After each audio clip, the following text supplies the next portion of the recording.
Bonjour à tous, alors je fais cette vidéo pour vous parler de la révélation des fils de Dieu, la révélation, la manifestation des fils de Dieu. C'est donc le titre de cette étude. Je ne sais pas comment ça va se dérouler, je vais voir, je vais essayer de ne pas faire trop longues les vidéos.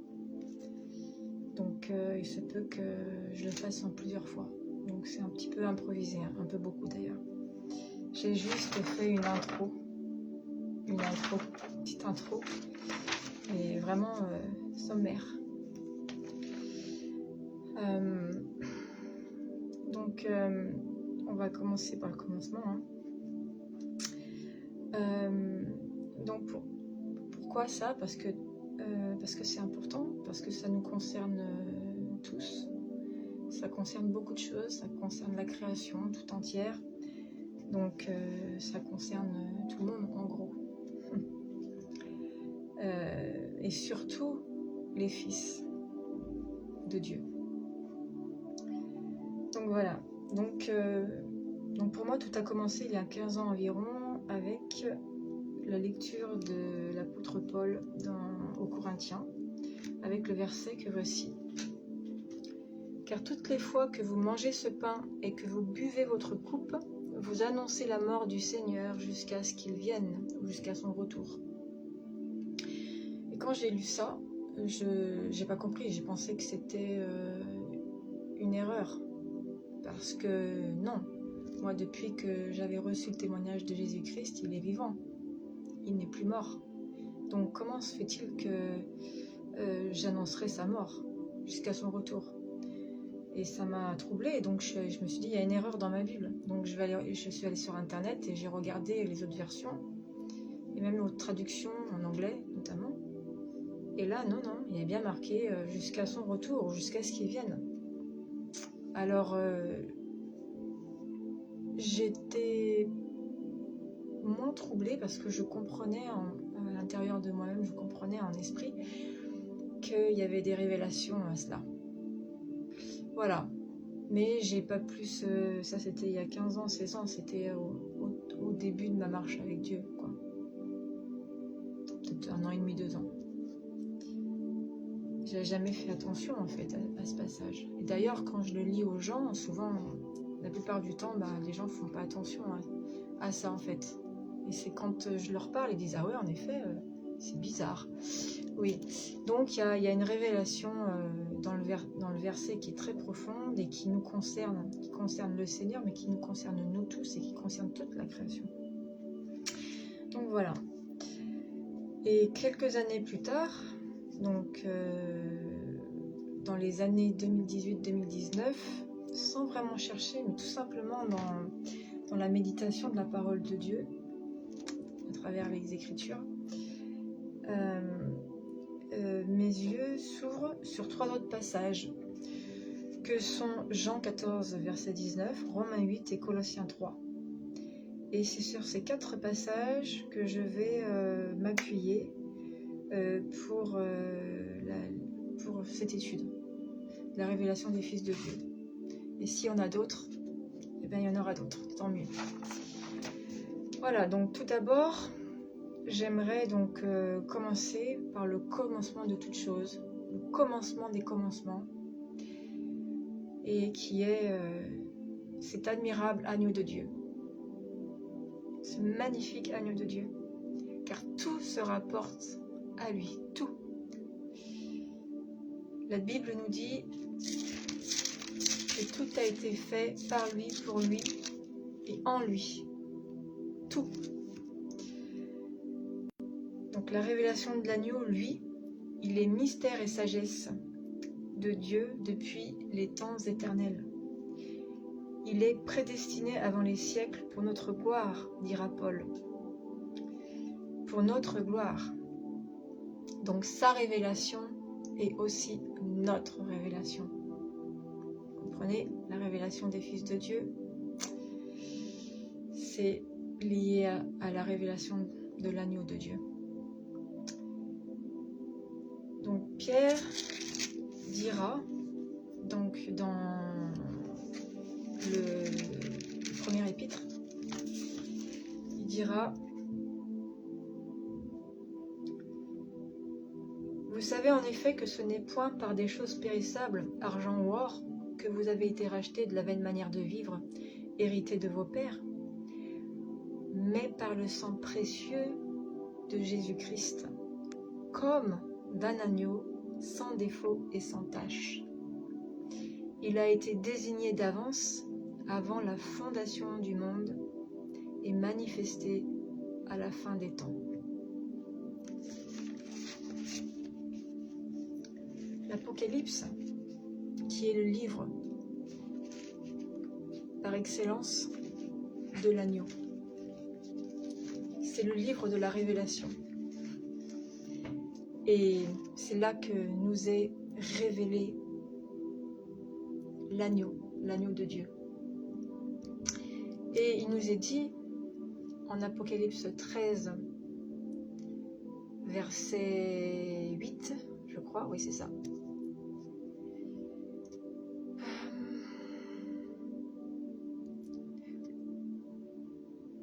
Et tous les habitants de la terre se prosterneront devant lui, ceux dont le nom n'a pas été inscrit sur le livre de la vie de l'agneau.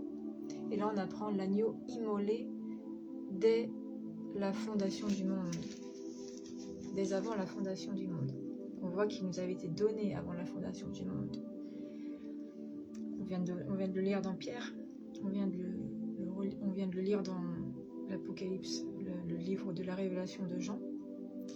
Donc l'agneau est central. Et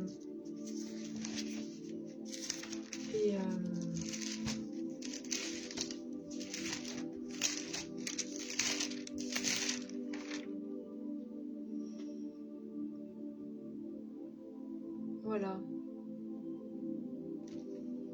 donc le sujet c'est pas sur l'agneau, hein, c'est sur les. Mais là c'est une introduction, je peux pas faire autrement que de parler de lui. Hein.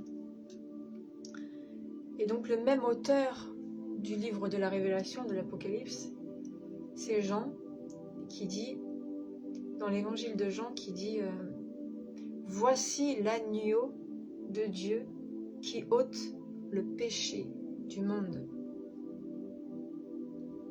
Il le répète encore un peu plus loin, c'est au chapitre 1. Voici l'agneau de Dieu. C'est juste magnifique. Donc, je vais encore citer quelques passages sur l'agneau. Enfin, sur celui qui a été désigné avant la fondation du monde et qui, avant son incarnation, a été prédit, a été annoncé, a été prophétisé par les prophètes, dont Ésaïe, qui dit « L'année de la mort du roi Osias, je vis le Seigneur assis sur un trône très élevé, et les pans de sa robe remplissaient le temple. Des séraphins se tenaient au-dessus de lui. Ils avaient chacun 6 ailes, 2 dont ils se couvraient la face, 2 dont ils se couvraient les pieds, et 2 dont ils se servaient pour voler. Donc ces séraphins criaient l'un à l'autre et disaient « Saint, Saint, Saint est l'Éternel des armées. Toute la terre est pleine de sa gloire. » Je vais un peu plus loin. Alors je dis, Ésaïe dit, « Malheur à moi, je suis perdu, car je suis un homme dont les lèvres sont impures. J'habite au milieu d'un peuple dont les lèvres sont impures, et mes yeux ont vu le roi, l'Éternel des armées. » Ésaïe a vu celui dont il est parlé en Apocalypse, l'agneau de Dieu, le roi des rois, le Seigneur des seigneurs, Jésus-Christ, avant son incarnation. Il l'est de toute éternité. Et je veux aussi aller au livre de Daniel, qui le voit aussi.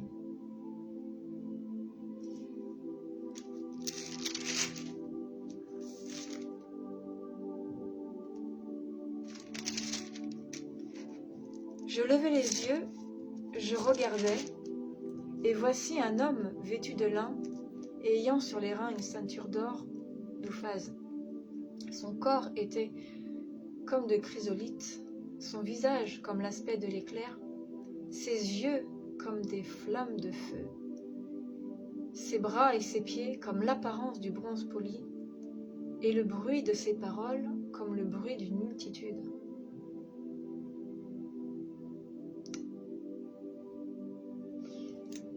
Cette même description, on la voit justement dans le livre de l'Apocalypse. On va y aller.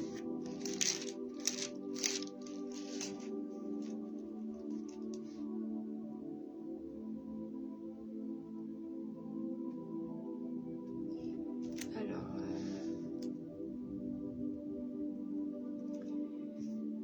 je me retournai pour découvrir la voix qui me parlait. Après m'être retourné, je vis 7 chandeliers d'or, et au milieu des chandeliers, quelqu'un qui ressemblait à un fils d'homme. Il était vêtu d'une longue robe et portait une ceinture d'or sur la poitrine. Sa tête et ses cheveux étaient blancs comme laine blanche, comme neige. Ses yeux étaient comme une flamme de feu. Ses pieds étaient comme du bronze qui semblait rougi au four, et sa voix était comme la voix des grandes eaux. C'est ce qu'on a lu dans Daniel.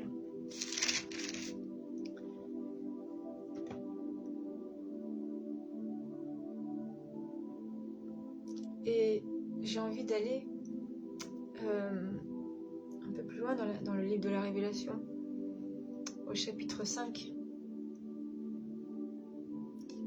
Donc c'est toujours Jean qui parle, parce que c'est lui l'auteur. Et je vis au milieu du trône et des 4 êtres vivants, et au milieu des anciens, un agneau debout qui semblait immolé.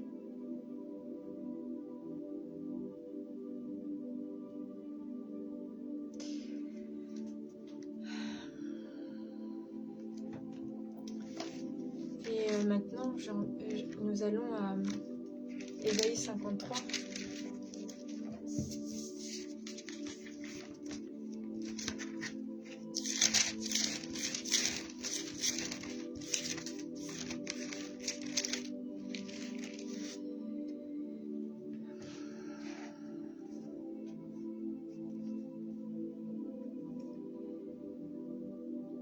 Méprisé et abandonné des hommes, homme de douleur et habitué à la souffrance, semblable à celui devant qui l'on se voile la face, il était méprisé. Nous ne l'avons pas considéré. Certes, ce sont nos souffrances qu'il a portées. C'est de nos douleurs qu'il s'est chargé. Et en hébreu, le strong pour douleur, c'est sholai, et ce qui veut dire infirmité, souffrance. Donc c'est littéralement de nos infirmités, de nos maladies qu'il s'est chargé. Et nous l'avons considéré comme atteint d'une plaie, comme frappé par Dieu et humilié. Mais il était transpercé à cause de nos crimes, écrasé à cause de nos fautes. Le châtiment qui nous donne la paix est tombé sur lui, et c'est par ses meurtrissures que nous sommes guéris. C'est ce que Pierre redira dans 1 Pierre 2,24. Nous étions tous errants comme des brebis, chacun suivait sa propre voie, et l'Éternel a fait retomber sur lui la faute de nous tous. Il a été maltraité, il s'est humilié lui-même. Il a volontairement, c'était sa volonté, il s'est abaissé. Et il n'a pas ouvert la bouche, semblable à l'agneau qu'on mène à la boucherie, à une brebis muette devant ceux qui l'attendent. Il n'a pas ouvert la bouche. Il a été emporté par la violence et le jugement. Voilà. L'agneau de Dieu, il y a tant à dire sur lui. Donc ça, c'est mon introduction, parce que on peut pas contourner celui qui est la vie, les présenter. Donc Donc là maintenant j'improvise un peu, j'ai pas de notes. Et même là, hein, j'ai fait un peu sans notes. Enfin bref, tout ça pour vous dire que j'improvise. Petite justification. Voilà, donc la révélation des fils de Dieu. Donc le premier verset qu'on a lu, c'est donc 1 Corinthiens 11. Quand on annonce sa mort jusqu'à ce qu'il revienne. Maintenant, je vais lire Romains 8. On va lire... Non, on va d'abord lire Jean 14, verset 19.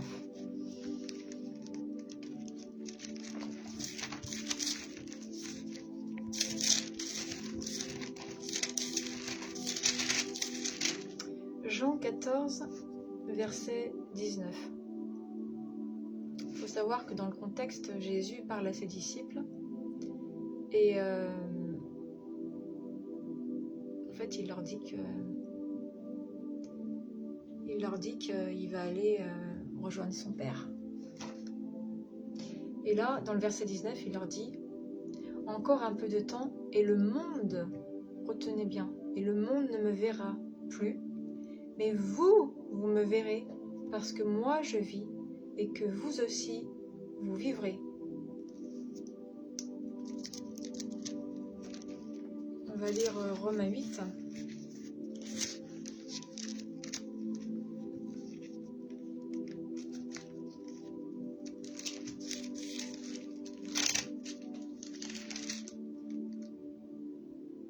J'estime qu'il n'y a pas de commune mesure entre les souffrances du temps présent et la gloire à venir qui sera révélée pour nous. On voit qu'il y a une gloire à venir, qui du temps de Paul, il parle au futur, d'accord? Aussi, la création attend-elle avec un ardent désir la révélation des fils de Dieu. Donc on voit que la gloire à venir est en rapport avec la révélation des fils de Dieu. Car la création a été soumise à la vanité, avec une espérance. Cette même création sera libérée de la servitude de la corruption pour avoir part à la liberté glorieuse des enfants de Dieu. Or, nous savons que jusqu'à ce jour, la création tout entière soupire et souffre les douleurs de l'enfantement.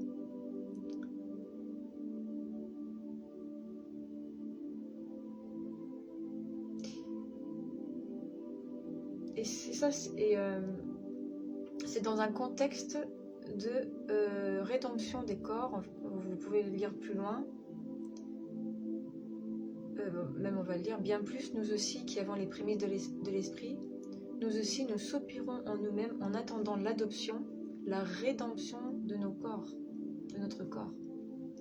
Car c'est en espérance que nous avons été sauvés. Voilà. Donc, on voit que c'est en rapport avec la rédemption de notre corps. Donc, ce que la Bible appelle, ce qu'on appelle la résurrection. Maintenant, on va aller dans Colossiens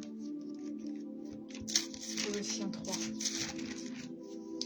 Si donc vous êtes ressuscités avec le Christ, avec Jésus-Christ, cherchez les choses d'en haut, où le Christ Jésus est assis à la droite de Dieu. Affectionnez-vous à ce qui est en haut, et non à ce qui est sur la terre. Là, c'est là que c'est intéressant. Car vous êtes morts, vous vous rappelez? Vous êtes morts, et votre vie est cachée avec le Christ en Dieu. Et là, quand le Christ, votre vie, paraîtra, alors vous paraîtrez aussi avec lui dans la gloire. Et même si dans le Strong, le temps de paraître, c'est pas un temps futur, c'est un temps dit aoriste. Mais on sait qu'il y a une gloire à venir. Donc, nous savons par la Bible que Jésus revient. Et il revient en gloire. Nous savons par les évangiles.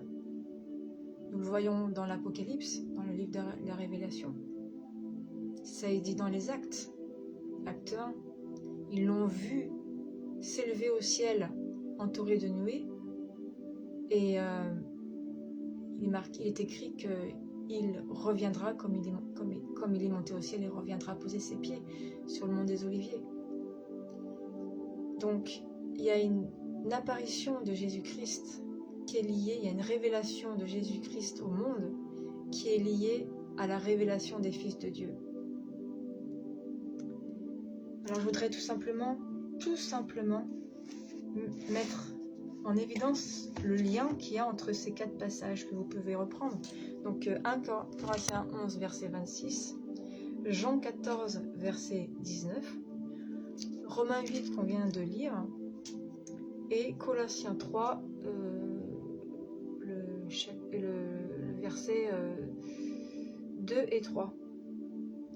Et donc cette annonce de la mort qu'on annonce dans 1 Corinthiens 11, verset 26, ça annonce le retour de Jésus-Christ en gloire. Eh bien, on voit que est intimement lié à la révélation des fils de Dieu. Donc c'est lié à la résurrection, à la rédemption des corps. Pourquoi? Parce que nos corps vont littéralement être changés, vont être glorifiés. Et Paul dira en Thessaloniciens 4, verset 16 que les morts en Jésus-Christ seront ressuscités, ils précéderont ceux qui seront vivants, et ceux qui seront vivants ne passeront pas par la mort, ils seront changés en un clin d'œil. Et tout ça est lié, c'est le même moment. Et donc, vous êtes mort et votre vie est cachée avec le Christ en Dieu. On est bien vivant, je suis vivante, mais nous sommes morts pour le monde. C'est exactement ce que Jésus dit à ses disciples dans Jean 14, verset 19. On y revient.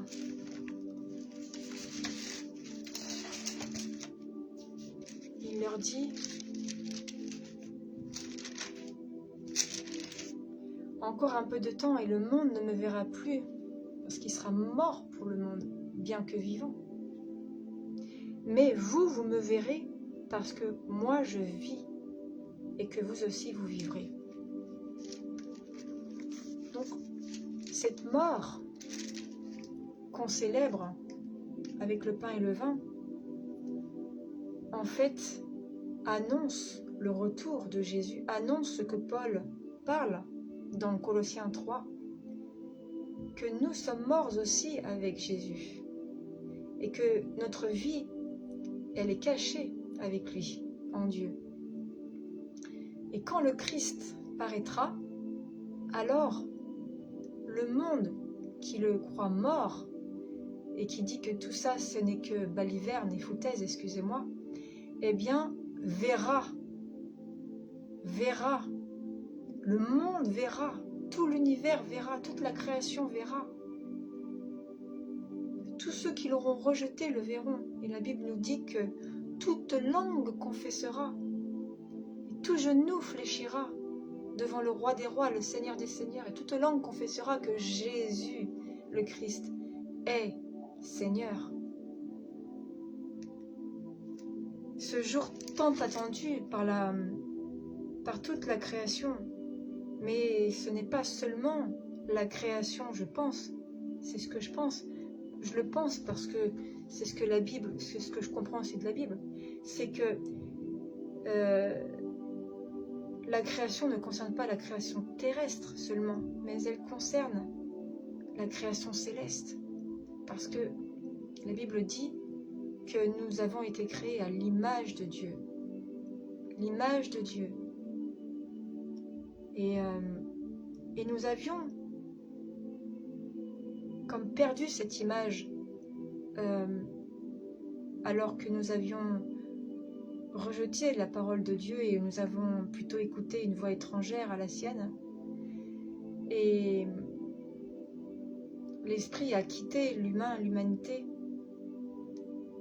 Et c'est moi je crois que c'est ce qui fait que nous sommes à l'image de Dieu, c'est que l'Esprit habite en nous, l'Esprit de Dieu. Il, comme il le dit dans Genèse 6, il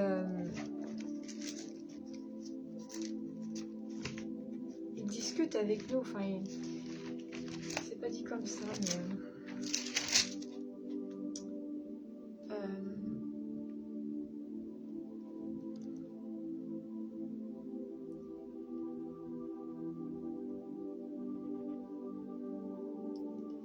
donc c'est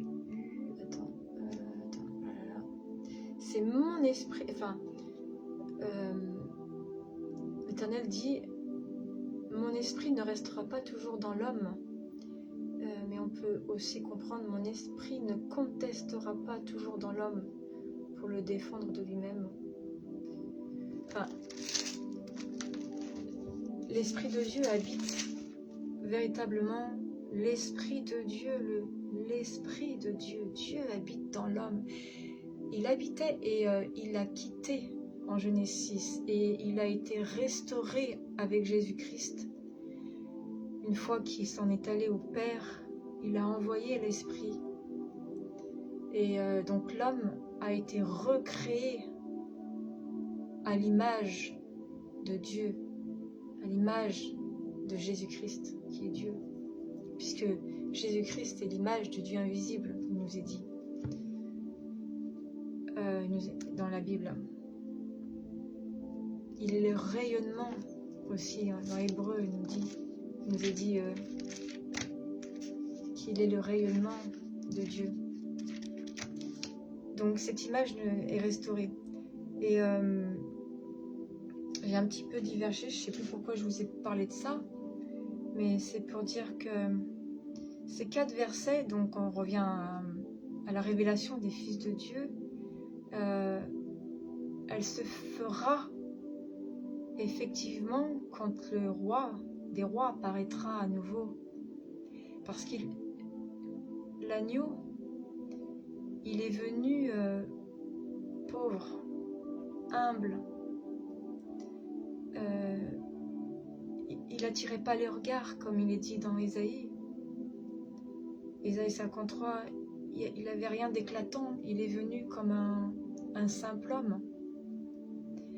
Donc il s'est manifesté, comme dit Pierre, à la fin des temps, on l'a lu tout à l'heure, mais c'est déjà une première, on peut dire, révélation, mais c'est pas la même révélation qui doit venir, qui est prochaine.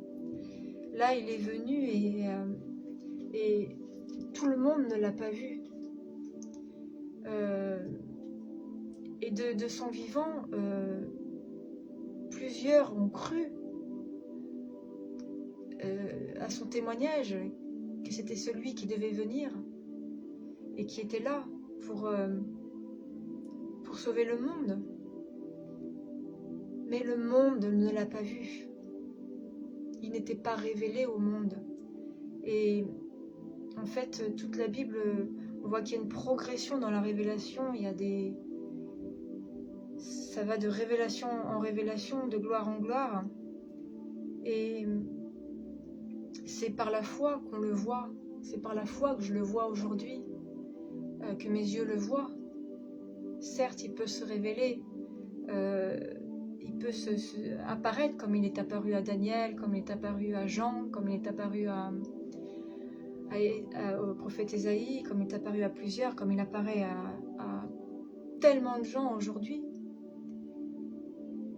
Mais c'est pas la manière principale qu'il se révèle. Il se révèle, c'est par la foi. Il se révèle par la foi à travers un livre extraordinaire, les Écritures. Il se révèle dans un cœur à cœur, dans la méditation. Il se révèle, c'est les yeux. Il se révèle à nos yeux spirituels. Il se révèle à nos sens spirituels. Alors, et d'ailleurs, Pierre dit...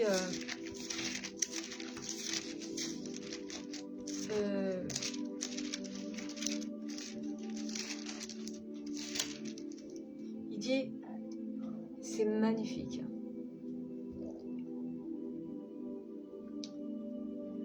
Bon, je crois que je vais lire depuis...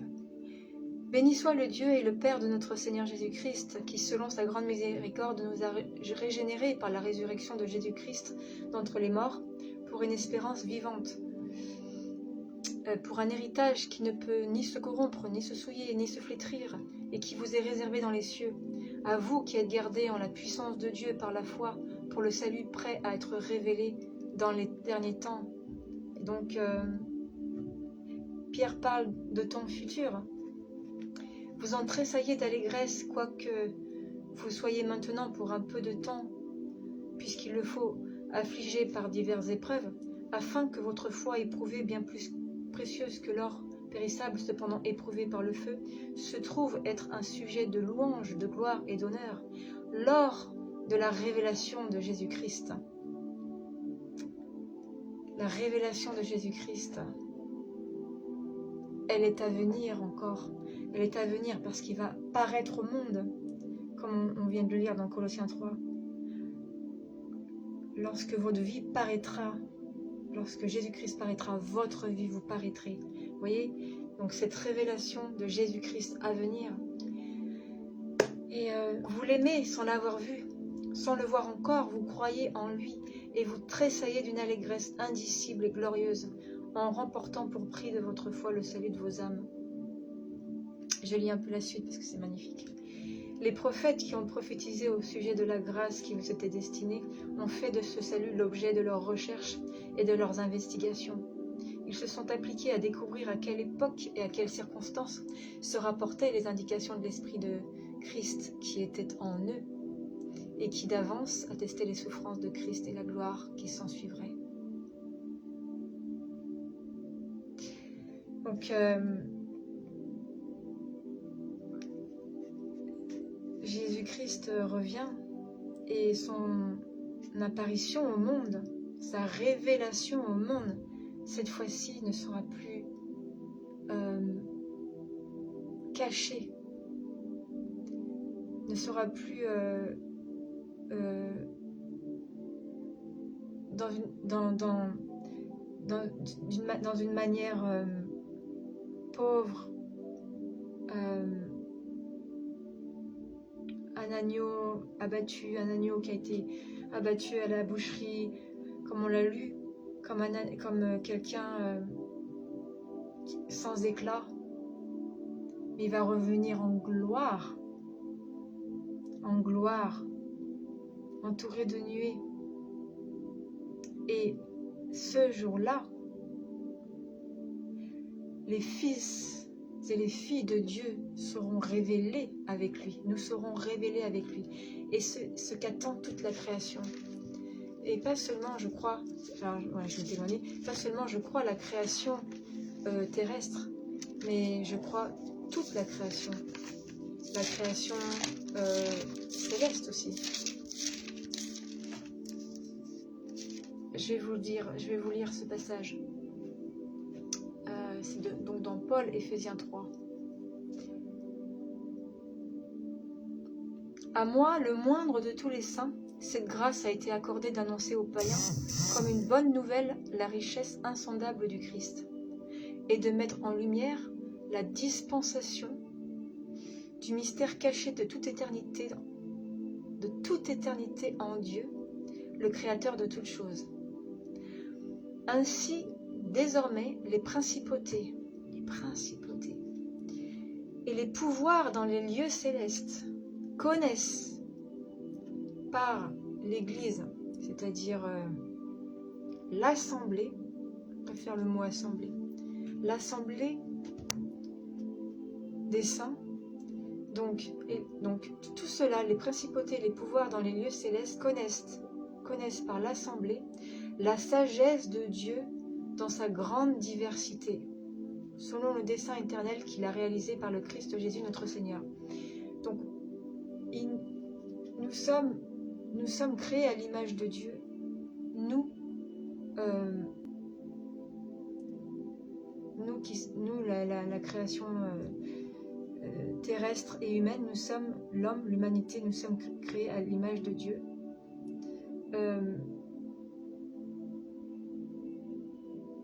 je ne peux pas dire que les êtres, la création céleste ne porte pas l'image non plus de Dieu.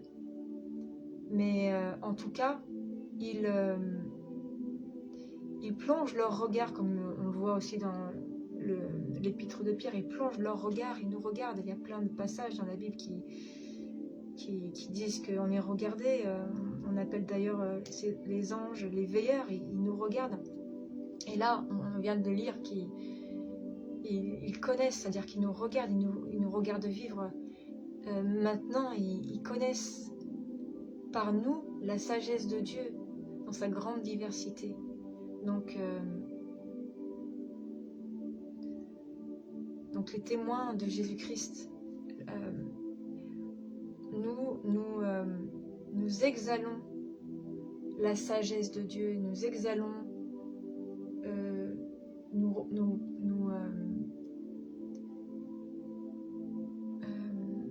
comment dire, je trouve pas le mot, plus que représenter, nous portons, nous sommes les ambassadeurs, nous sommes unis à lui, et nous sommes la manifestation de la nature de Jésus-Christ sur terre, et nous portons son nom, nous portons sa vie, nous sommes de lui, et Jésus, on vient de le lire, il a été de toute éternité, il a été donc, et ce lien que l'épouse de l'agneau a avec qui est l'époux, c'est une réalité unique que seule la création que nous sommes, nous sommes les seuls à être l'épouse. Il n'y a pas d'épouse des anges. Les anges, c'est que nous. Et donc il y a vraiment une révélation, une réalité extrêmement glorieuse. Donc cette création tout entière, elle soupire après notre révélation, après la révélation des fils de Dieu, qui viendra, je le répète, je le crois vraiment à travers ce que je comprends de ces passages de la Bible en général, dans sa totalité, dans son entièreté. Je comprends vraiment que cette révélation ne se fera pas tant que Jésus-Christ ne reviendra en gloire. Donc, parce qu'il y a plusieurs... il y a d'autres points de vue sur ça, et moi je suis pas d'accord que... Enfin, je vais pas parler de ces doctrines qui pour moi sont pas justes. Que c'est nous qui allons détruire tous les ennemis avant le retour de Jésus jusqu'à la mort, et qu'en fait on parle même pas de résurrection, là on parle d'immortalité, d'un changement en fait de gloire, mais sans. Mais pour moi c'est pas du tout biblique tout ça, c'est pas du tout, ça fait pas sens à ce que l'ensemble de la Bible nous parle, ce retour physique, ce retour en gloire, ce retour vu par tous, puisque Jésus est mort pour tous ceux qui ne le considèrent pas. C'était un homme qui est mort, et puis même pour ceux qui considèrent que oui, effectivement, il a existé, mais qui ne croient pas en sa résurrection, ne croient pas en son témoignage, et ben, il est tout simplement mort. Et pour nous qui croyons, ben, il est vivant. Mais donc pour le monde, je répète, il est mort, et en ce jour de gloire, il va apparaître, et nous aussi, puisque nous sommes morts avec lui cachés, avec Jésus-Christ en Dieu, et à ce moment-là, nous paraîtrons avec lui. Voilà, donc je ne vais pas aller plus loin, parce que même si j'ai un peu répété, et puis un peu parti à droite à gauche, j'espère que vous avez compris le sens. J'en ferai peut-être une autre vidéo plus synthétique une prochaine fois. Voilà, parce que c'est une première que je fais comme ça en direct. Voilà, donc je vous bénis tous. Je vous bénis vraiment tous, et que ce que je vous ai dit, je ne prétends pas avoir la vérité, mais comme le dit le Seigneur, la conviction est importante, donc il faut chercher à être convaincu de nos pensées, il faut chercher à être convaincu de ce que l'on croit, ne pas rester incertain sur des positions, sur des idéologies, sur des doctrines, et moi je suis convaincue de ce que je vous ai dit, voilà. Donc si ça vous intéresse, après dans les commentaires de partager votre compréhension, ce que ça vous a amené ou pas, enfin voilà. Voilà. Donc soyez bénis, Jésus-Christ est vivant, il est l'agneau de Dieu. Et peut-être qu'un jour, je ferai aussi une vidéo sur l'agneau de Dieu. Est-ce qu'il y a tellement à dire.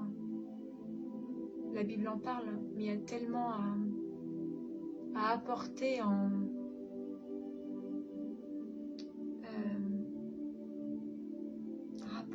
parler de l'agneau. Ouais. Donc soyez bénis.